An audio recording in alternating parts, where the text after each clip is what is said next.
చక్కని విషయాన్ని మనం నేర్చుకోవాలి. ఒక సత్యాన్ని మనం నేర్చుకుందాం. ట్రూత్, ఇది యథార్థ సత్యం. సత్యం తెలియకపోతే దేవుణ్ణి సత్యముతో ఎలా ఆరాధించాలో మనకు తెలియదు. అందుకే దేవుణ్ణి ఆరాధించేవారు ఆత్మతోనూ సత్యముతోనూ ఆరాధించాలి. దేవుణ్ణి ఆరాధించడానికి ఆత్మ ఉండాలి, 2 సత్యము ఉండాలి. సత్యము తెలియకపోతే దేవుణ్ణి ఎలా ఆరాధించాలో తెలియదు. అసత్యంతో దేవుణ్ణి ఆరాధించడం అనేది ఎక్కువైపోతుంది. కాబట్టి ఒక సత్యాన్ని మనం తెలుసుకుందాం. మనందరికీ బహుశా మీ అందరికీ తెలియచ్చు, తెలియకపోవచ్చు, మ్యాక్సిమం తెలియకపోవచ్చు. కానీ ఒక సత్యాన్ని మనం నేర్చుకోవాలి. మనసాక్షి గురించి మనం తెలియకపోతే కనుక మనకి కొన్నిసార్లు చాలామంది మనసాక్షి గురించి తెలుసుకోవడానికి ఇష్టపడరు. మనసాక్షి అంటే ఏంటో కూడా తెలియదు.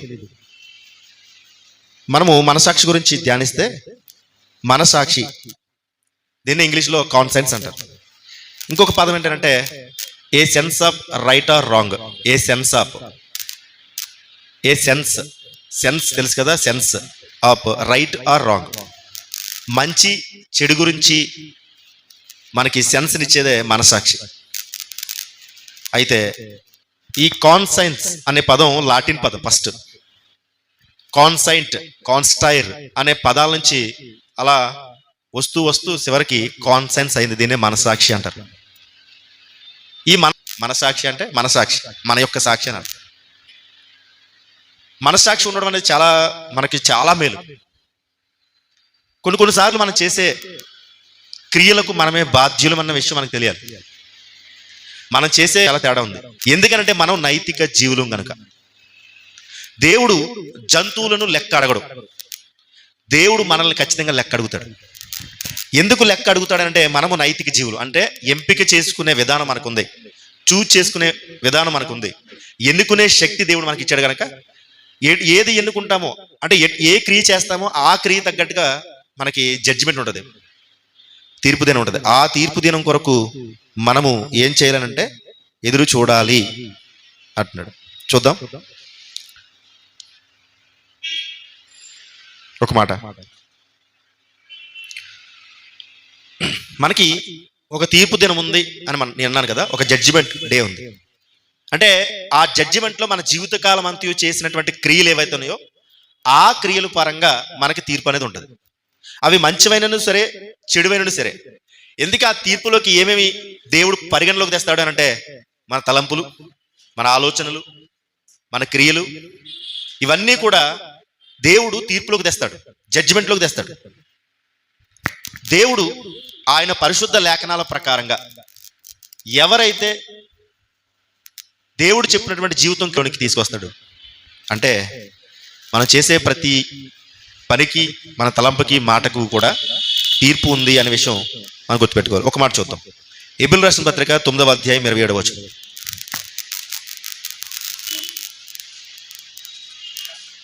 హెబ్రీయులకు రాసిన పత్రిక 9వ అధ్యాయం 27వ వచనం చూడండి. హెబ్రీయులకు రాసిన పత్రిక 9వ అధ్యాయం 27వ వచనం. మనుషులు ఒక్కసారే మృతి పొందవలనని మనుషులు ఒక్కసారే మృతి పొందవలనని నియమింపబడి. చాలా మందికి ఒక విషయం తెలియదు.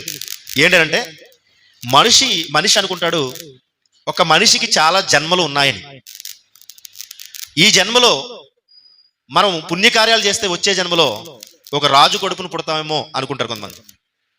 ఈ జన్మలో ఏదైనా ఇతరులకు సహాయం చేస్తే, కొంత ధనాన్ని సహాయం చేస్తే వచ్చే జన్మలో ఒక మంచి అంశాలు పుడతామేమో అనుకుంటారేమో. చాలా మంది మనుషులు జన్మలు ఉన్నాయి, ఈ జన్మలో మనిషి పుట్టాం, వచ్చే జన్మలో కుక్కై పుడతామేమో అంటారు. ఈ జన్మలో మనిషికి ఎన్ని జన్మలు ఉన్నాయంట? 7 జన్మలు ఉన్నాయనంటారు. నిజంగా మనిషికి 7 జన్మలు ఉన్నాయనంటే మనిషికి 7 జన్మలు లేవు, కానీ ఒక్క జన్మ మాత్రమే. ఆ ఒక్క జన్మలో చాలా మంది ఏమంటారంటే ఏదైనా శిక్ష అనుభవిస్తే, ఏదైనా నేరాలు చేసి శిక్ష అనుభవిస్తుంటే వీడు ఈ జన్మలో తప్పించుకున్న వచ్చే జన్మలో తప్పించుకోడు అంటారు. లేదా మన కళ్ళ ముందు ఎవరైనా దారుణమైనటువంటి భయంకరమైనటువంటి స్థితిని అనుభవిస్తే వెంటనే చాలా మంది అంటున్న మాట ఏంటంటే వీడు గత జన్మలో ఏ పాపం చేస్తాడో ఈ జన్మలో వీడు ఇలా శిక్ష అనుభవిస్తున్నాడు, ఇలా నష్టాన్ని అనుభవిస్తున్నాడు అంటాడు. అంటే గత జన్మలో ఏదైనా చేస్తే ఈ జన్మలో అనుభవించినట్టు, ఈ జన్మలో ఏదైనా చేస్తే వచ్చే జన్మలో అనుభవించినట్టు, అలా మనిషికి జన్మలు ఉన్నాయని, ఈ జన్మలో తప్పించుకుంటే వచ్చే జన్మలోనైనా శిక్ష అనుభవిస్తాడని, ఒకవేళ ఈ జన్మలో సుఖాన్ని అనుభవిస్తే వచ్చే జన్మలోనైనా ఏడుస్తాడని చాలా మంది జన్మల గురించి మాట్లాడతారు. కానీ బైబిల్ చెప్తున్నటువంటి బైబిల్ ఎక్కడ కూడా జన్మలు ఉన్నాయని ఎక్కడ చెప్పలేదు. మనిషికి ఉన్నది ఒకే ఒక జన్మ. ఎందుకు ఈ మాట? హెబ్రీయుల రాసిన పత్రిక 9:27 మనుషులు ఒక్కసారే మృతి పొందవలనని,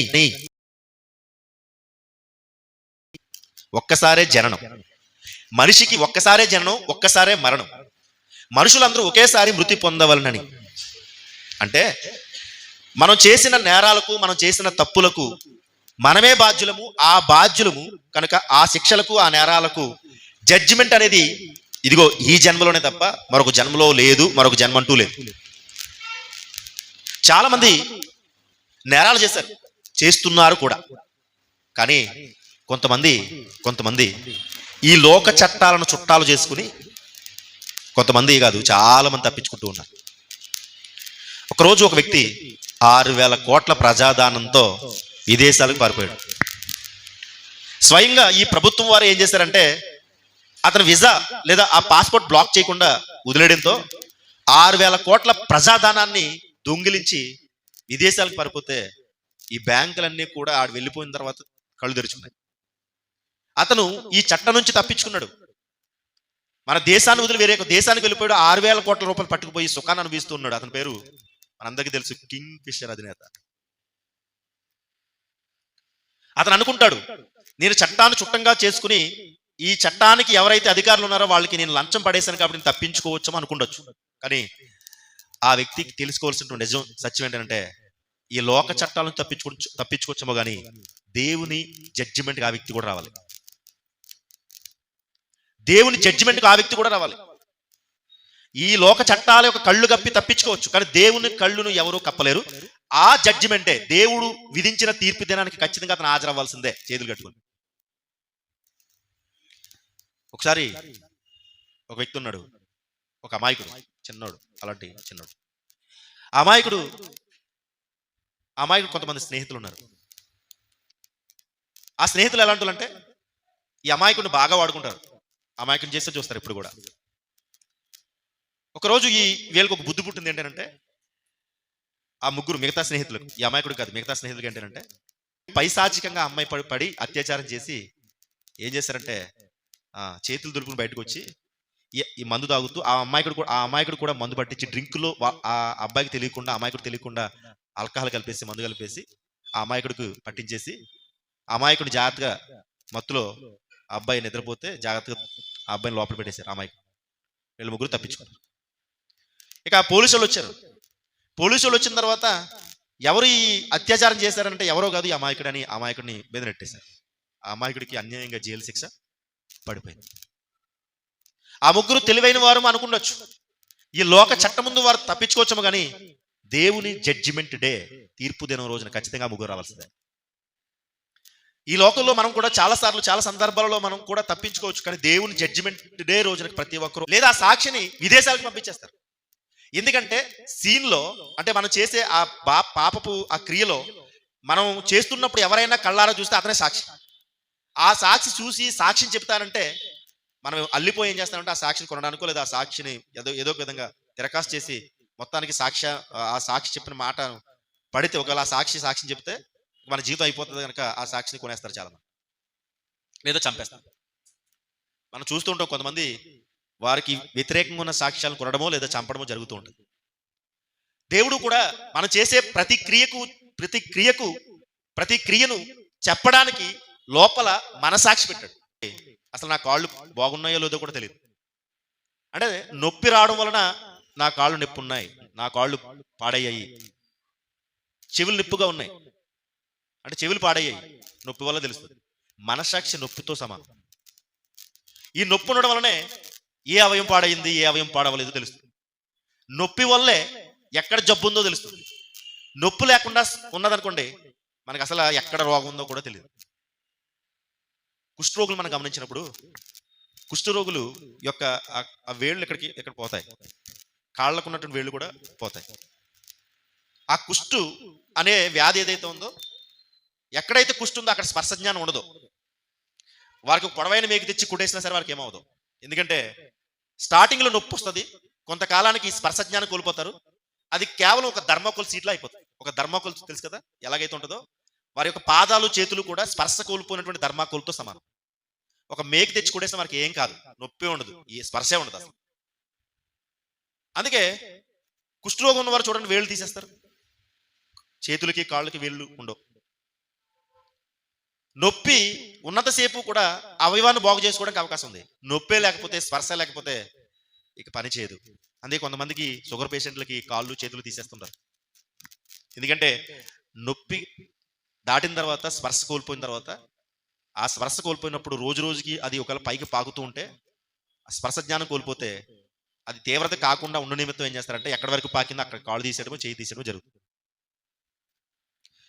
నొప్పి అనేది లేకపోతే, రోగం అనేది మనకు ఎలాగైతే తెలీదో, మనస్సాక్షి అనేది లేకపోతే అసలు మనం ఎటు వెళ్ళిపోయిపోతున్నామో కూడా తెలియదు. అందుకే మనస్సాక్షి దేవుడు ఇచ్చినటువంటి వరాలలో గొప్ప వరం, దీవెనది మనకి. లోపల నుండి మనస్సాక్షి చెబుతాడు, రే నువ్వు తప్పు చేస్తూ ఉన్నావు, ఇది తప్పు ఇది మంచి అని రెండూ చూపించేవాడే మనస్సాక్షి. ఈ మనస్సాక్షిని చాలా మంది చంపేస్తారు. ఎదురుగుండా మనం తప్పు చేస్తున్నప్పుడు ఎవరైతే కళ్ళతో తప్పును చూస్తారో, తప్పు చూసినప్పుడు దొరికిపోయాము అనుకున్నప్పుడు ఎదుటి వారిని, ఒక సాక్షిని ఎలాగైతే చంపాలనుకుంటారో, లేదా ఒక సాక్షిని ఎలాగైతే కొనేయాలనుకుంటారో, లోపల ఉన్నటువంటి మనస్సాక్షి కూడా మనం తప్పు చేస్తున్నప్పుడు హెచ్చరించినప్పుడు మనం కూడా మనస్సాక్షిని ఏం చేస్తామంటే చంపేస్తాం. మనస్సాక్షి యొక్క నోరు నొక్కేస్తాం. మనస్సాక్షి మనం తప్పు చేస్తున్నప్పుడు నొప్పి ఎవరనంటే, నొప్పి కలగజేసేది ఎవరనంటే మనస్సాక్షే. మనస్సాక్షి ఏం చెప్తుందంటే నువ్వు తప్పు చేస్తున్నావు అని మనస్సాక్షి ఒకవేళ మనం తెలియపరచకపోతే మన స్పర్శ జ్ఞానం కోల్పోయినట్టు. ఆలోచించండి. ఇప్పుడు మనస్సాక్షి నొప్పి వంటిది. మనం దేవుని శాసనాలను మీరినప్పుడు ఈ మనస్సాక్షి ఏం చెప్తుందంటే నువ్వు శాసనాలను మీరుతున్నావు, దేవుని ఆజ్ఞలకు వ్యతిరేకంగా నడుచుకుంటూ ఉన్నావు అని అది మనల్ని హెచ్చరిస్తుంది. ఒకవేళ దాని హెచ్చరికలను లక్ష్య పెట్టకుండా దానికి వ్యతిరేకంగా కనుక మనం నడుచుకుంటే గనక క్రమక్రమంగా మనం పాపములో ఏమైపోతామంటే పాపము గురించినటువంటి ఆ భావన అనేది మనలో లేకుండా పోతుంది. మనస్సాక్షి హెచ్చరిస్తున్నా, గద్దిస్తున్నా, మనల్ని ఒక సక్రమైన మార్గంలో పెడదామని మనస్సాక్షి చూస్తున్న మనస్సాక్షిని చాలా మంది చంపేస్తారు. మనస్సాక్షికి నోరు నొక్కేస్తారు. అలా చేయడం వలన పాపం అనేది మనలో విస్తరించిపోయి ఏమవుతుందంటే కొన్నాళ్లకు స్పర్శ జ్ఞానం కోల్పోతాం. ఇక పాపం అలవాటుగా చేయడం మొదలు పెడతాం. ఇక పాపంలోనే ఉండిపోతాం. అంతే కదా. కాలుకు నొప్పి లేకుండా నొప్పి వచ్చిందని చెప్తుంది అనుకోండి, ఏం పర్లేదు చిన్న నొప్పి అనుకున్నారు అనుకోండి, కొన్నాళ్ళకు కాళ్ళు తీసే పరిస్థితి ఏర్పడుతుంది. అంతే కదా. నొప్పి వచ్చినప్పుడు, చిన్నగా ఉన్నప్పుడు దాన్ని ఏం చేయాలంటే బాగు చేయడానికి ప్రయత్నం చేయాలి. చిన్న నొప్పి, చాలా మంది కిడ్నీలో పెయిన్స్ వస్తాయి. కిడ్నీలో పెయిన్స్ వచ్చినప్పుడు చిన్నవే కదా, పర్లేదు కదా, చిన్న నొప్పే కదా అని చాలా మంది అశ్రద్ధ చేస్తారు. ఆ స్టోన్స్, ఆ రాళ్ళు పెరుగుతూ ఉంటాయి, పెద్దవైతే ఉంటాయి. ఆ పెద్ద అయినప్పుడు ఏమంటారంటే ఖచ్చితంగా ఆపరేషన్ చేయాలమ్మా అని చెప్తారు. ఇవి మందులకు కరగవు, టానిక్ కరగదు, ఖచ్చితంగా ఆపరేషన్ చేయాలంటారు. అప్పుడు ఆపరేషన్ చేసి ఆ రాళ్ళను తొలగిస్తారు. కిడ్నీల దగ్గర ఉన్నటువంటి ఆ చర్మాన్ని కోసి సర్జరీ చేసి ఆ రాళ్ళను తొలగిస్తారు. చిన్న నొప్పి కదా అని వదిలేస్తే పెద్ద ప్రమాదానికి దారి తీసినట్టుగా మనస్సాక్షి ఎన్నోసార్లు మనం గద్దించి, ఇదిగో నువ్వు తప్పు చేస్తున్నావు అని చెప్పినా సరే ఒకవేళ మనస్సాక్షి యొక్క నోరును మూసేస్తే కొన్నాళ్ళకి మనలో ఉన్న మనస్సాక్షి చచ్చిపోతుంది. మనస్సాక్షి చచ్చిపోతే మనకి నువ్వు తప్పు చేస్తున్నావు అని చెప్పేవారు ఎవరు ఉండరు. తప్పు చేస్తున్నామని చెప్పేవారు లేకపోతే మన పరిస్థితి ఏంటి? అప్పుడు మనం ఎలా ముందుకెత్తుతాం? ఇంకా తప్పు చేసుకుంటూ వెళ్ళిపోతాం.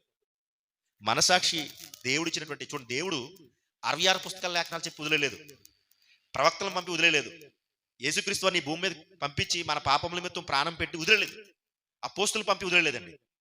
మనకు తోడుగా మనస్సాక్షి ఇచ్చాడండి. మనకు తోడుగా మనస్సాక్షి ఇచ్చాడు. లేఖనాలు చెప్పి మాత్రం వదిలేదు.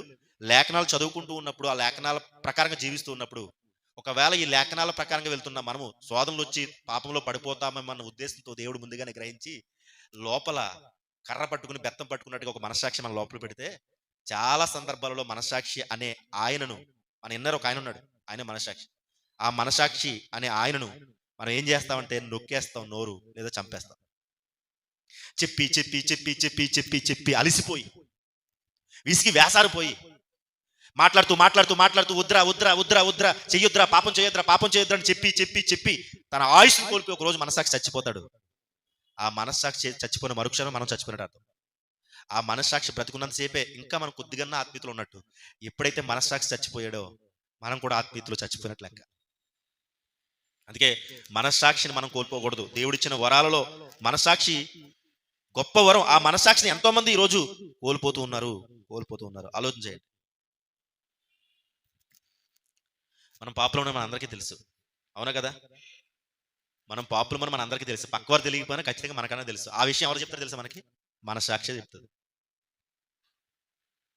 ఎస్, ఐఎమ్ సిన్నర్, నేను పాపిని అని ఎవరు మనకు చెప్తారంటే లోపల ఉన్న మనస్సాక్షి చెప్తుంది. కానీ మనం ఏం చేస్తామంటే మనస్సాక్షి చెప్పిన మాటను మనం వినం. మనస్సాక్షి ఏం చెప్తుందంటే నువ్వు నొప్పి కలిగి ఉన్నావు, వ్యాధి కలిగి ఉన్నావు, కాబట్టి ఈ వ్యాధికి ట్రీట్మెంట్ అవసరం.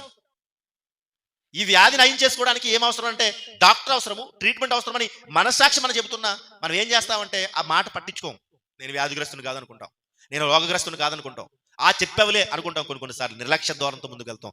మనస్సాక్షి చెబుతున్నా సరే మనం ఏం చేస్తామంటే ఏమీ చెయ్యం. అందుకే దేవుడు యేసుక్రీస్తు వారి మనస్సాక్షిని ఒక చక్కని అవయవంతో పోల్చాడండి.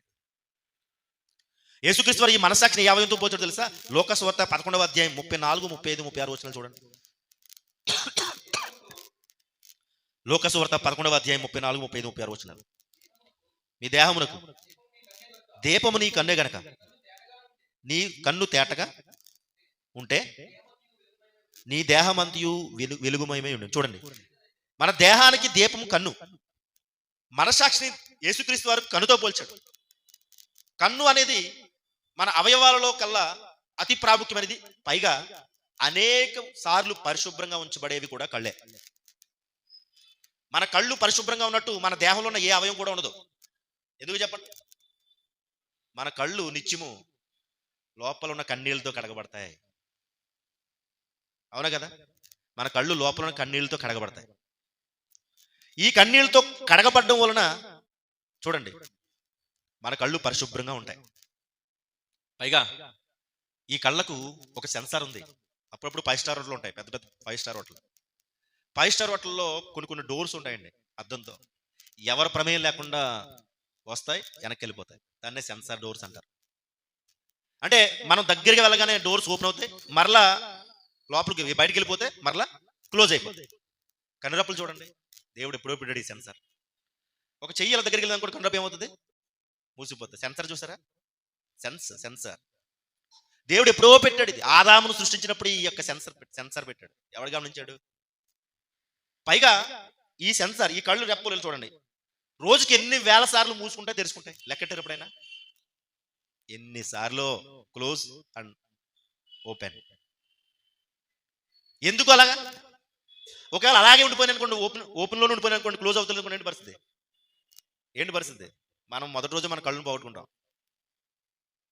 ఏదైనా డస్ట్, ధూళి, దుమ్ము ఏదైనా మీదకి వచ్చేస్తుంటే వెంటనే ఈ కళ్ళు సెన్సార్ వెంటనే గమనించి మ్యాక్సిమం రానివ్వకుండా ఆపేస్తాయండి.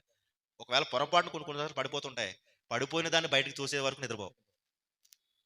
తిమ్మిది ఉండదు, మనకు సుఖం ఉండదు. ఏదైనా పొరపాటును లోపల పడిపోయింది అనుకోండి, అంతే, మనకేముండదు, మనశ్శాంతి ఉండదు. వెంటనే మనం ఏం చేస్తామంటే దాన్ని తీసుకోవడానికి బయటికి ప్రయత్నం చేస్తాం. అంటే చికాకుగా ఉంటాయి కళ్ళు, ఏదైనా ఒకటి లోపల పడితే చాలా చిరాకుగా ఉండి వెంటనే బయటికి తోసేయడానికి ఇష్టపడుతూ ఉంటాయి. ఆలోచించండి. అలాగే మనస్సాక్షి అనేది కూడా మన లోపల ఏదైనా ఒకవేళ పాపపు క్రియ ఉంటే, తప్పు ఉంటే మనస్సాక్షి ఇప్పుడు కూడా బయటకు తోసేయడానికి చూస్తుంది. కానీ మనస్సాక్షిని చంపేయడం వల్ల ఆ పాపం లోపల ఉండిపోతుంది. చివరికి మనం ఏమైపోతున్నాం అంటే పాపంతోనే చనిపోతున్నాం. దేవుని ముందు జడ్జిమెంట్ డే రోజున ఒకరోజు మనస్సాక్షి చెప్పినా వినకుండా ఉండేవారు అందరూ కూడా ఖచ్చితంగా ఆ రోజు నిలబడాలి. కళ్ళు ఎంత గొప్పగా ఉంటాయంటే, ఈ కళ్ళు ఈ దేహంలో కల్లా ప్రాముఖ్యమైనవి. ఈ కళ్ళు ఒకవేళ లేకపోతే ఈ దేహం అంతా చీకటి అయిపోతుందని ఎలా చెప్పాడో, మనస్సాక్షిని కళ్ళుతో పోలుస్తూ మనస్సాక్షిని చంపుకున్న ప్రతి ఒక్కడు కూడా చచ్చిపోతాడు. ఆలోచించండి. మనస్సాక్షిని ప్రతి ఒక్కడు చంపుకుంటున్నాడు. మనస్సాక్షిని ప్రతి ఒక్కడు కూడా ఏం చేస్తున్నాడు అని అంటే, మనస్సాక్షి చెబుతున్నా వినకుండా, ఈరోజు మనుషులందరూ కూడా మనస్సాక్షి మాట వినకుండా పాపములోనే మునిగి తేలిపోతున్నారు. ఈ సత్యం ఎవరికి తెలుసు? ఇది యథార్థ సత్యం. ప్రతి ఒక్కరిలో కూడా మనసాక్షి ఉంటుంది. మనసాక్షిని బట్టి నడుచుకునేవాడు లేడు. మనసాక్షిని బట్టి ముందుకు వెళ్ళేవారు లేరు.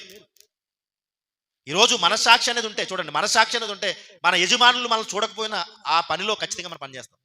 కొంతమంది చూడండి, యజమానులు మన దగ్గర లేకపోయినా ఎవడు చూసాడులే అని చెప్పేసి కొన్నిసార్లు మనం రాంగ్గా వెళ్తాం చూసారా, వ్యతిరేకంగా వెళ్తాం చూసారా. కానీ మనసాక్షి ఉంది, మనసాక్షి చెప్తుంది నువ్వు చేస్తున్న తప్పు అని. కానీ మనం చూసారా, నిర్లక్ష్య ధోరణితో మనసాక్షిని మాట వినకుండా మనము తప్పు చేసేస్తాం. మనసాక్షిని పెట్టే దేవుడు మన మధ్య లేకపోయినా, ఆయన పరమందు ఉన్నా సరే మన లోపల మనసాక్షిని పెట్టి, మనసాక్షి నీకు ఒక నొప్పి వంటిది, మనసాక్షి నీకు వరం లాంటిది, మనసాక్షి నీకు దీవెన లాంటిది. ఒకవేళ నువ్వు మనసాక్షి మాట వినగలిగితే కనుక నీవు నా సన్నిధిలో ఖచ్చితంగా ఉంటావని దేవుడు చెప్పాడు. ఈరోజు మనసాక్షిని చంపి మనసాక్షి ప్రకారంగా కాకుండా మన సొంత ఆలోచన ప్రకారంగా ముందుకెళ్తే మాత్రం మనకి బ్రతికే లేదు, మనకి లైఫే లేదు. ఆలోచన చేయండి, మనసాక్షి ఎంత గొప్పదనంటే దేవుడు మనకి ఇచ్చినటువంటి గొప్ప వరం. ఈ కన్నుని ఎలాగైతే శుభ్రంగా ఉంచుకోవాలని మనం ప్రయత్నం చేస్తామో, మనసాక్షిని కూడా మనం శుభ్రంగా ఉంచుకోవడానికి ప్రయత్నం చేయాలి. ఈ మనసాక్షి చెబుతుంది ఏదైనా చూడండి, ఏదైనా పాపం అనేది మనలో పడిపోతున్నప్పుడు వెంటనే మనసాక్షి చెప్తుంది నీలో ఉంచుకోవద్దు. బయటికి గంటే.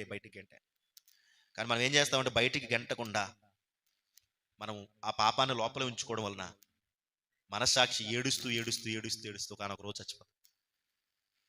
మనసాక్షి ఏడుస్తుందండి. దావీదు పాపం చేసినప్పుడు లోపల మనసాక్షి గద్దించింది. దావీదు, నిన్ను ఎక్కడి నుంచి ఎక్కడ పెట్టాడో దేవుడు తెలుసా? ఎక్కడో అరణ్యంలో నీ అన్నలో కూడా నేను లెక్క చేయకపోతే దేవుడు నిన్ను లక్ష్య పెట్టి గొర్రెలు కాసుకున్నవాడిని తీసుకొచ్చి ప్రజలను కాసేటట్టుగా ఒక రాజును చేస్తే, పచ్చగడ్డ మీద నడుస్తున్న నిన్ను తీసుకొచ్చి పచ్చని కార్పెట్ మీద దేవుడు నిన్ను నడిపిస్తే ఎంత పాపానికి ఒడిగడతావా? వద్దు, బత్షెబ నీది కాదు, ఊరియా యొక్క భార్య, ఎందుకు దావీదు అంత పని చేస్తావని లోపల మనస్సాక్షి గద్దించిన దావీదు ఆ క్షణంలో మనసాక్షి యొక్క నోరు మూశాడు. దానికి పర్యవసానం దావీదు ఎంత అనుభవించడం మనకు బాగా తెలుసు. మనసాక్షి మనకి ప్రతి ఒక్కరి బాప్తిస్మం తీసుకున్న ప్రతి ఒక్కరికి కూడా మనస్సాక్షి మనకి ఏం చెప్తుందంటే, నువ్వు చేస్తున్న తప్పు, నువ్వు బాప్తిస్మం తీసుకున్నావు కదా, ఎందుకు ఈ తప్పు చేస్తున్నావు? లోకంలో ఉన్నవారు కూడా తప్పులు చేస్తున్నప్పుడు, అన్యాయాలు అక్రమాలు చేస్తున్నప్పుడు కూడా వారి లోపల మనసాక్షి కూడా గద్దిస్తుందండి. కానీ వారు మనసాక్షి గురించి అంతగా తెలుసుకోలేకపోవచ్చేమో. కానీ దేవుని బిడ్డలుగా, క్రైస్తవులుగా, బైబిల్ చెప్పిన ప్రకారంగా క్రైస్తవులు ఒకవేళ కానీ మనస్సాక్షి గురించి తెలుసుకోగలిగితే, ఆ మనస్సాక్షి ప్రకారంగా ముందుకు సాగితే గనక మనము ధన్యులమే. మనము దేవుని రాజ్యానికి వెళ్ళగలం. మనస్సాక్షిని చంపితే మాత్రం ఖచ్చితంగా మన దేవుని రాజ్యానికి చేరుకోలేము. పైగా మనస్సాక్షిని చంపేస్తే మనం కూడా ఆత్మీయంగా చచ్చిపోయిన వారని అర్థం. చాలా మంది మనస్సాక్షిని చంపేసుకుంటారు. కాన్సెన్స్, ఏది రైట్ ఏది రాంగ్ అని చెప్పేదే మనస్సాక్షి. ఆ రోజు ఆదాము అవ్వలకు కూడా ఈ పండు తినకూడదు అని చెబుతున్నా వారు మనస్సాక్షిని చంపి పండు తిన్నారు. దానికి తగ్గట్టుగా శిక్షణ అనుభవించారు, అనేకులను శిక్షలోకి నెట్టేశారు. అంతే కదా. మనం ఏదైనా సరే ఒక తప్పు చేసే ముందు మనకి ఖచ్చితంగా అలర్ట్ అనేది వస్తుంది. చేయకూడదేమో, నువ్వు ఒకసారి ఆలోచించి, చేయకూడదేమో ఒకసారి ఆలోచించి, ఇది నువ్వు చేయకూడదేమో, నువ్వు అలా చూడకూడదేమో, అమ్మాయి ఇంకెందుకు చూస్తున్నావు, నువ్వు అలా చూడకూడదేమో, అతను ఇంకెందుకు అలా చూస్తున్నావు, నువ్వు అలా చూడకూడదేమో అని లోపల మనస్సాక్షి అండి. ఇన్నరగా ఒకడు ఉన్నాడు మనకి. ఆ ఇన్నర్ అన్నటువంటి ఆయన బయటికి కనిపించకపోయినా లోపల ఉంటాడు. ఆ లోపల ఉన్నవాడు చెబుతూ ఉంటాడు. మనం దేవుని వాక్యాన్ని మనం సరిగా వినకపోవచ్చు, కానీ మనస్సాక్షి సరిగా వింటాడు. అసలు మనం కాదు నడిపింపబడింది, మనస్సాక్షి ద్వారా మనం నడిపింపబడాలి. ఉదాహరణకి ఈ ఫోన్ ఉంది, ఈ ఫోన్కి ఒక పౌచ్ ఉంది. ఇప్పుడు ఈ పౌచ్ని బట్టి కొన్నానా, లేకపోతే లోపల ఉన్నటువంటి ఈ మిషన్ ఉంటుంది, లేదా లోపల ఉన్నటువంటి ఒక సిస్టమ్ ఉంటుంది, దాన్ని బట్టి కొన్నాను నేను. లోపల ఒక సిస్టమ్ ఉంది, లోపల ఉన్న దాన్ని బట్టే నేను ఈ ఫోన్ కొన్నాను తప్ప బయట ఉన్న పౌచ్ని బట్టి నేను కొనలేదు. మనకి ముఖ్యం బయట ఉన్న పౌచ్ కదా, లోపల ఉన్నటువంటి ఆ సిస్టమ్, ఆ మిషన్స్, అవి ముఖ్యం. అదే కాస్ట్, అదే ఖరీదని, అవి విలువైన. చూడండి, మనసాక్షి కూడా ఏంటంటే ప్రతిదీ రికార్డెడ్. నేను అంటాను, ఏదైనా ఒక మెసేజ్ రికార్డ్ చేసుకోవాలంటే పౌచ్ రికార్డ్ చేస్తుందా, లోపల సిస్టమ్ రికార్డ్ చేస్తుందా? ఈవెన్ పైన ఉన్నటువంటి కేసు లేదా ఈ పైన డొక్కులు కూడా రికార్డ్ చేయాలి. లోపల ఒక సిస్టమ్ ఉంటుంది, ఒక మెషిన్ ఉంటుంది, లేదా ఒక సాఫ్ట్వేర్ ఉంటుంది, అది రికార్డ్ చేస్తా తప్ప బయట ఉన్న పౌచ్ ఏమీ రికార్డ్ చేయదు. పౌచ్తో ఉన్న రికార్డ్ చేస్తుంది, పౌచ్తో లేకపోయినా రికార్డ్ చేస్తుంది. మనకు ముఖ్యం ఆ సాఫ్ట్వేర్ ఏదైతే ఉందో అది. ఇప్పుడు మనం చేసే ప్రతి క్రియ మన బాడీ రికార్డ్ చేయదు, మన లోపల ఉన్న మనస్సాక్షి రికార్డ్ చేస్తారు. తీర్పు దిన రోజున, జడ్జిమెంట్ డే రోజున మనం ఎలా నుంచుంటామో మన మనస్సాక్షి ఎదురుగుండా నుంచుంటాడు. చెప్పు డేవిడ్, ఏం చేసావు అనగానే, లేదు నాయనా నేను ఏ తప్పు చేయలేదు అనుకుంటే, ఓకే, డేవిడ్ యొక్క మనసాక్షి కమియర్. డేవిడ్ యొక్క మనసాక్షి అంటే ప్రతి ఒక్కరికి ఒక మనసాక్షి ఉంటాడు. ఏంటి మరి డేవిడ్ తప్పు చేయలేదన్నాడు, మరి ఏంటి చెప్పాను. కానీ మనోడు చూడండి ఒక రికార్డ్స్ పెట్టుకుని రెడీగా ఉంటాడు. ఎవరు? మనసాక్షి. ఎందుకంటే అది 1 TB 2 TB కూడా కాదు. అది మనిషి పుట్టింది మొదలుకొని చచ్చిపోయేంత వరకు ఆ క్రియలన్నీ కూడా రికార్డ్ చేయడానికి చాలా స్టోరీ ఉంటుంది ఆ మనసాక్షి దగ్గర. చాలా జ్ఞాపకం ఎక్కువ, బాగుంటుందండి. ఎంతంటే అప్పుడు రిజిస్టర్ ఆఫీస్కి వెళ్ళినప్పుడు రిజిస్టర్ ఆఫీస్లో కొన్ని రికార్డులు ఉంటాయి. మా ముత్తాత ఎవరో నాకు తెలియదు, మా ముత్తాతకి తాత ఎవరో నాకు తెలియదు, ఈవెన్ మా ముత్తాత ఎవరో మా నాన్న కూడా తెలియదు. కానీ రిజిస్టర్ ఆఫీస్లో మనం వెళ్ళినప్పుడు మన ముత్తాత ఎవరో మనకు తెలుస్తుంది. ఎందుకంటే మన భూమి లింకులు వెనకాలకి వెళ్ళి చూసినప్పుడు మన ముత్తాతలు తాతలు ఎవరో కూడా తెలుస్తారు. చెతలపడేసి టెస్ట్ పడేసి పెద్ద పెద్ద ఒక చిత్రగుప్తుడి యొక్క బుక్కుల్లాగా ఆ రిజిస్టర్ ఆఫీస్లో ఉంటాయండి. ఆ రిజిస్టర్ గారు ప్లస్ ఆ కూడా అసిస్టెంట్ ఏం చేస్తారంటే మనకు కావాల్సిన అడంగలు తీయాలంటే, మనకు కావాల్సిన డేటా తీయాలంటే ఒక లైట్ పట్టుకుని ఆ లోపల స్టోరేజ్లో పెట్టినటువంటి లోపల గదిలో పెట్టి ఉండే ఆ బుక్స్ వెతకడానికి పెద్ద పెద్ద ఇంత భూతద్దలు పట్టుకెళ్ళి కళ్ళకు ఎలా చూసి 3 గంటల టైం తీసుకుంటాడు మనకి అడంగలు ఇవ్వడానికి. నిజంగా భూమి కలిగి ఉన్నాడా లేదా అని. ఏమండి, ఈ భూమి మీద మనకు సంబంధించినటువంటి ఆస్తులను చూడడానికే అంత టైము అంత సమయం అనే రికార్డులు ఉంటే, మన లోపల మనస్సాక్షి అనేవాడు మనది ప్రతీదికి ఎవడో క్యాప్చర్ చేస్తున్నాడు, రికార్డ్ చేసేస్తున్నాడు. ఆ జడ్జిమెంట్ రోజున, ఆ తీర్పు దినాన, ఆ రోజున ఖచ్చితంగా మన గురించి చెప్పడానికి మనస్సాక్షి సిద్ధంగా ఉన్నాడు. ఓపెన్ చేస్తాడు, ఇలా ఓపెన్ చేసేసి స్క్రీన్ ఇలా పెట్టి ఆ స్క్రీన్ మీద చూపిస్తూ ఉన్నప్పుడు మనం ఎలా చేతులు కట్టి ఎలా దించుకోవాలి తప్ప తలెత్తుకునే వారుగా మనం ఉండం. మనస్సాక్షి మాట వింటే ఖచ్చితంగా మనం తలెత్తుకునే వారుగా ఉంటాం. మనస్సాక్షిని చంపేస్తే ఆ రోజు ఖచ్చితంగా మనం ఎలా దించుకోవాల్సిందంతే. ఇప్పుడు మనం తరపున ఎవరు సాక్ష్యం చెప్పడానికి సిద్ధంగా ఉన్నారంటే మనసాక్షి అతను. ఎవరు హృదయాలు ఎవరికి వాళ్ళు దేవుడు ఒక సాక్షిని వదిలేకోడు, ఒక సాక్షిని పెట్టేశాడు. అర్థమవుతుందా? ఇప్పుడు మనం కోర్టులో ఏదైనా ఈ శరీర సంబంధమైన కేసు గెలవాలనుకోండి, మన తరపున సాక్షి ఉండాలి వద్దా? ఏ సాక్షి లేడన్నాడు అనుకోండి, ఏ సాక్షి లేకుండా ఉంటాడా? అవతలో ఇద్దరు సాక్షులు. ఈవెన్ వివాహాలు చేసేటప్పుడే పెండ్లి కుమార్తె తరపున ఇద్దరు సాక్షులు, పెండ్లి కుమార్తె తరపున ఇద్దరు సాక్షులు. ఎందుకు సాక్షి లేరనంటే కుదరదు. సాక్షి సంతకాలు కంపల్సరీ ఉండాలి. ఎందుకో రేపు పొద్దున గొడవాడుకుంటే, రేపు పొద్దున విడాకులకి అప్లై చేస్తే ఆ సాక్షులే రావాలి. వివాహం చేసుకునేటప్పుడు ఇద్దరు సాక్షులు అటు ఇద్దరు సాక్షులు ఇటు అవసరమైనప్పుడు. అలాగే ఏదైనా శరీర సంబంధమైన కోర్టు కేసులు అయినప్పుడు ఖచ్చితంగా కోర్టు సాక్షులు అడుగుతుంది. ఇతని తరపున మనకి తెలియపరుస్తాడు. ఆలోచించండి, మనసాక్షి గురించిన యథార్థ సత్యం. ఈ మనసాక్షి అనేది మనలో లేకపోతే గనక, ఈ మనసాక్షిని ఒకవేళ మనం చంపేస్తే గనక, ఈ మనసాక్షి యొక్క నోరు నొక్కేస్తే గనక, ఈ మనస్సాక్షి చెబుతున్న నిర్లక్ష్యంతో కనుక మనం ముందుకు వెళ్ళిపోతే కనుక మనం కూడా చచ్చిపోయిన వారమే. ప్రార్థన చేస్తే ఏం ఉపయోగం మనసాక్షి చచ్చిపోయినప్పుడు? వాక్యం చదివితే ఏం ఉపయోగం మనసాక్షి చచ్చిపోయినప్పుడు? బోధిస్తే ఏం ఉపయోగం మనసాక్షి చచ్చిపోయినప్పుడు? పాటలు పాడితే ఏం ఉపయోగం మనసాక్షి చచ్చిపోయినప్పుడు? మనసాక్షి చచ్చిపోయినప్పుడు మనం ఎంత దూరం ప్రయాణిస్తే సుఖమే ఉంది. అందుకే మనస్సాక్షి చెప్తున్న ప్రతి మాట మనం వినగలిగితే ఒకనొక రోజు దేవుని ఎదుట తల ఎత్తుకునే వారుగా మనం ఉంటాం. ఏమనుకున్నారు మరి మనసాక్షి గురించి? అంటే ఒక నొప్పి వంటిది. నొప్పి వల్ల ఎలాగైతే మనకు రోగం ఉందని తెలుస్తుందో, మనసాక్షి వల్ల మనం పాపము కలిగి ఉన్నవారమని మనకు తెలుస్తుంది. మనసాక్షి లేదనుకోండి, మనం పాపం చేస్తున్నామో లేదో కూడా తెలియదు మనకి. అంతే కదా? స్పర్శం కోల్పోతే అర్థం ఏంటి? స్పర్శ మనకి పాపం చేస్తున్నామో లేదో కూడా మనకు తెలియలేదు అనుకోండి, ఇక పాపమే చేసుకుంటూ వెళ్ళిపోతాం, స్పర్శను కోల్పోయాం. ఒకనొక రోజు పాపానికి వచ్చే జీతం మరణం మనం పొందుకోవాల్సి వస్తుంది. అందుకే మనసాక్షి ఎడల మనము ఖచ్చితంగా దృష్టి పెట్టవలసిన అవసరం ఉంది. లోపల ఇన్నర్గా మనసాక్షి ఉన్నాడు. ఆ మనసాక్షిని మనం ఏం చేయాలంటే జాగ్రత్తగా మనసాక్షి చెప్పిన మాట ప్రకారంగా మనము వినాలి. దేవుడు ఎంత గొప్పడంటే చూడండి, ఒకవేళ దేవుడు మనలో కనుక మనసాక్షిని పెట్టలేదు అనుకోండి, మనం ఏం చేస్తాం? ఇక చేసేదల్లా పాపం కాదనుకుంటాం. మనం చేస్తున్న తప్పు అని అనుకో మనం. ఇక మనం గద్దించకపోతే మనల్ని ఎవరు పట్టుకోలేరు. అందుకే మనం ఎవరికి భయపడకపోయినా మనస్సాక్షి మాత్రం ఖచ్చితంగా భయపడాలి. మనసాక్షిని బట్టే కాపురాలు నడుస్తాయి, మనసాక్షిని బట్టే సంఘాలు నడుస్తాయి, మనసాక్షిని బట్టే ఏదైనా నడుస్తుంది. మనసాక్షి లేకపోతే ఏమీ నడదు. ఒక కిరాణా కొట్టువాడు మనసాక్షి లేకపోతే 10 రూపాయలు వస్తువులు 100 రూపాయలు అమ్మేస్తాడు, దాని మీద రేట్ లేకపోతే. అవునంటారు కదంటారు? కిరాణా కొట్టువాడు అనుకోండి, దాని మీద రేట్ లేదనుకోండి, ఎంఆర్పీ రేట్ లేదనుకోండి, 10 రూపాయలు వస్తువులు 100 రూపాయలు అమ్మేయగలడు. మనసాక్షి అనేది లేకపోతే. ఆ మనసాక్షిని బట్టి ఇంకా ఎంత రేట్ అయితే అంత రేటుగా అమ్మేస్తారు, అంతకు మించి అమ్మేస్తారు. కొంతమంది చూడండి, కొన్ని కొండలు ఉంటాయి, కొండల కింద పెన్న ఖరీదు 5 రూపాయలు, కొండ పైన 50 రూపాయలు. ఎప్పుడైనా చూసారా? కొండ కింద 5 రూపాయలు, కొండ పైన 50 రూపాయలు. మనసాక్షి లేదు కొండ మీద ఉన్న వాళ్ళకి, దూకి చచ్చిపోవాలి అలాంటి వాళ్ళు. కొండ మీద ఉన్నవాడికి మనసాక్షి లేదు అంటే వీడు ఎలాగో కొండ దిగి వెళ్ళలేడు, వీడికి అవసరం ఇది. అంటే మన అవసరాన్ని, మన బలహీనతను వాళ్ళు క్యాచ్ చేసుకుని కొండ మీద 5 రూపాయలు వస్తున్నాయి 50 రూపాయలు అమ్మేస్తున్నారండి. కొండ కింద పార్కింగ్ ఛార్జ్ 10 రూపాయలు, కొండపైన 100 రూపాయలు. మనసాక్షి ఉండదు కొంతమందికి. మనసాక్షి లేకపోతే వాడు సంపాదిస్తాడు. ఒకనొక రోజు ఆ సంపాదించిందంతా ఎందుకు తన కొరకు ఉపయోగించుకోకుండా వదిలేసి వెళ్ళిపోతాడు. కాబట్టి మనం అందరూ తెలుసుకోవాల్సింది ఏంటంటే మనసాక్షి. ఈ మనసాక్షి మనం తెలుసుకోగలిగితే ట్రూత్. ఈ మనసాక్షి గురించి సత్యం తెలియక చాలా మంది, మనలో ఒక మనసాక్షి ఉన్నాడని కూడా తెలియదు చాలా మంది, తెలియకనే ప్రవర్తన చేస్తూ ఉంటారు జంతువుల వలె. జంతువులకి మనసాక్షి లేదు, అవి లెక్క అప్పచెప్పవలసిన అవసరం లేదు, ఎవరికి కూడా అవి జవాబుదారులు కాదు. ఎవరికి జంతువులు పాపం చేశాయని మనం చెప్పలేం. ఈ కుక్క పాపం చేసి నరకం పోతుందని మనం చెప్పలేం. ఈ పంది పాపం చేసిందంటే మనం చెప్పగలమా? ఒక జంతువుని, ఒక కుక్కని మనం పాపం చేసిందని మనం చెప్పలేం. ఎందుకంటే జంతువులకు అలాంటి అపరాధ భావం లేదు, కానీ మనుషులకు మాత్రం ఉంది.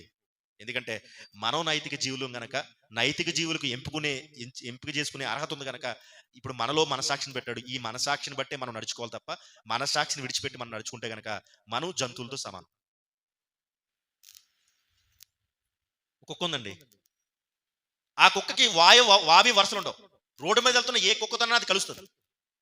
ఒక మనిషి ఉన్నాడు అనుకోండి, వావి వరుసలు ఉన్నాయి. ఆడపిల్ల అంటే ఒక చెల్లెలను, అక్కగానో, తల్లిగానో చూసుకోవాల్సినటువంటి విధానం ఉంది. అందుకే ఒక్కొక్కసారి ఒక ఆడపిల్లను నిర్మానుషమైనటువంటి ప్రాంతంలో ఎవరు లేనటువంటి సమయం చూసి కొంతమంది మనుషులే, మృగాలే ఆడపిల్ల మీద ఏం చేస్తారంటే అత్యాచారం చేస్తారు. వాళ్ళకి చెప్తున్నటువంటి పేరు, వాళ్ళని అంటున్నటువంటి పేరు ఏంటంటే సమాజం మృగాలు లేదా జంతువులు. అంటే జంతువులను ఎందుకన్నారు? జంతువులకి ఏముండవట, మనసాక్షి ఉండదు కాబట్టి వాళ్ళు అవి చేసినా మనం కూడా తప్పని మనం అన్నాం. అర్థమవుతుందా? మనుషులకు మనసాక్షి ఉంది.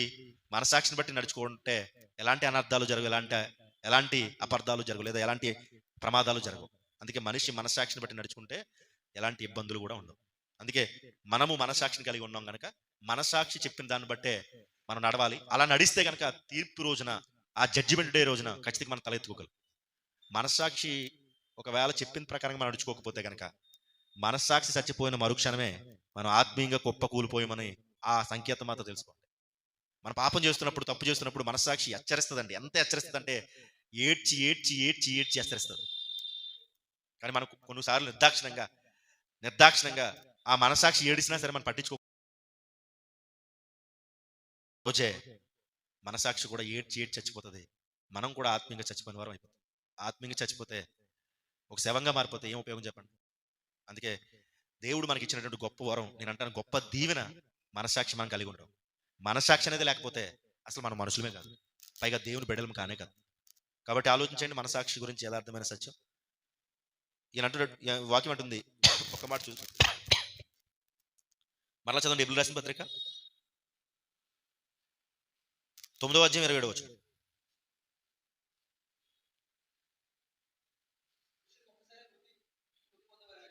మనుషులు ఒక్కసారే మృతి పొందవలనని, ఆ తర్వాత తీర్పు జరిగింది. ఆ తర్వాత అంటే మనుషులు ఒక్కసారే మృతి పొందవలనని, మనమందరం కూడా ఒక్కసారే మృతి పొందాలి. ఒక్కసారే మరణం, ఒక్కసారే జననం. మంచి చేస్తే మంచిగా పుడతామని, చెడ్డ చేస్తే చెడ్డగా పుడతామని చాలా మంది చెబుతుంటారు. అవన్నీ కూడా అబద్ధాలు. మనిషికి ఉన్నది ఒకే ఒక్క జన్మ. ఆ జన్మ తర్వాతే అనగా ఆ మరణం తర్వాతే, ఆ ఎండ్ ఆఫ్ లైఫ్ అంటే మన యొక్క చివరి దినం, మరణ దినం ఏదైతే ఉందో ఆ మరణం తర్వాతే మనకి ఏం జరుగుతుందట? తీర్పు జరుగుతుంది, జడ్జిమెంట్. అప్పుడే ఆ జడ్జిమెంట్ రోజున మన తరపున అది మంచైనా చెడైనా సాక్ష్యం చెప్పడానికి మనస్సాక్షి సిద్ధంగా ఉన్నాడు. సాక్షులు లేరని అనుకోవద్దు. ఈ లోకంలో ఉన్న సాక్షులను ఒకవేళ కొనేచ్చేమో, ఈ లోకంలో ఉన్న సాక్షులను ఒకవేళ చంపేచ్చేమో, ఈ లోకంలో ఉన్న సాక్షులు నీ యొక్క ధనంతో, నీ యొక్క బలంతో, నీ యొక్క దండలతో ఒకవేళ సాక్ష్యాన్ని నువ్వు ఒకవేళ కొనేసి నీ వసాన్ని మార్చేసుకోగలవేమో. దేవుడు లోపల పెట్టిన మనస్సాక్షి నువ్వు ఎప్పటికీ కొనలేవు. నిన్ను జాగ్రత్తగా తీసుకువెళ్ళి దేవుడి దగ్గర నిలబెట్టడానికి ఈ మనస్సాక్షి, మన లోపల ఉన్న మనస్సాక్షి సిద్ధంగా ఉన్నాడు. కాబట్టి మనం మనకి భయం కలగాలి. ఏంటంటే నాలో ఉన్న మనస్సాక్షే ఒకవేళ నన్ను ఏదో ఒక రోజు దేవుని ఎదుట తల ఎత్తునేకోకుండా చేసేస్తాము, ఎందుకంటే నా మనస్సాక్షి చెప్తున్న మాట నేను వినడం లేదు కదా. కాబట్టి నిజమేనా ఆయన? మనస్సాక్షి ఎన్నోసార్లు గద్దిస్తున్నా మనస్సాక్షిని బట్టి మేము నడుచుకోకుండా ఎన్నోసార్లు మా సొంత ఆలోచనలు బట్టి మేము నడుచుకుని పాపానికి లోనైపోతాం, పాపానికి గురైపోతూ ఉంటాం. అప్పుడే అప్పుడే మా మనస్సాక్షి చచ్చిపోతుంది. ఆ మరుక్షణమే ఆత్మీయంగా మేము చచ్చిపోయిన వారు అవుతాం. ఇదిగో నన్ను ఎన్నోసార్లు గద్దించినప్పటికీ తండ్రి ఆ గద్దింపుకు లోబడక ఇదిగో నన్ను ఎన్నోసార్లు మనస్సాక్షి యొక్క నోరు నొక్కేసామేమో. అందుకే మా పరిస్థితి ఆత్మీయంగా నానాటికి దిగజారిపోతూ. ఇదిగో నాయన మనసాక్షి గురించి తెలుసుకుందాం మేము ఇక మీదట తండ్రి. మా లోపల ఉంచిన మనసాక్షిని బట్టే అది మంచో చెడో తెలుసుకోగలిగినటువంటి గొప్ప దీవెనను మాకు ఇచ్చారు, గొప్ప వరాన్ని మాకు ఇచ్చారు. ఆ వరాన్ని మేము కాపాడుకుని నిత్యము మనసాక్షి చెప్పిన ప్రకారం నడుచుటకు సహాయం దయచేయమని కోరుకుంటూ, ఇగో తండ్రి ఈ దానియేలు గారి మరి ఉపవాస ప్రార్థనలు ఏర్పాటు చేసినటువంటి మరి సత్య గారి దైవజనులను బట్టి వారి కుటుంబాన్ని బట్టి ప్రార్థన చేస్తూ ఉన్నాం. అలాగే వచ్చినటువంటి తమ్ముళ్ళని బట్టి మరి సిస్టర్స్ బట్టి ప్రార్థన చేస్తున్నాం. ఇంకొక ఈ సంఘాన్ని అభివృద్ధి పరచండి, సత్యానికి చెవులను ప్రతి ఒక్క బిడ్డ ఇచ్చేలాగున ప్రభు వారి పనులను పక్కన పెట్టి ప్రతిరోజు నీ వాక్యంతో గడిపేలాగున వారికి సహాయం దయచేసి నడిపించమని, దైవజనులకు దైవజనురాలకు మంచి ఆరోగ్యం దయచేసి వారి పిల్లలు మీ చేతులుగా అప్పగిస్తాం. మీరే ఈ సంఘాన్ని కాపాడి దీవించి ఆస్వాదించమని ప్రార్థన పెరుగుమాడు మా రక్షకుడైన యేసుక్రీస్తు అనంతమైన నామములో సమర్పిస్తున్నాము తండ్రి, ఆమేన్.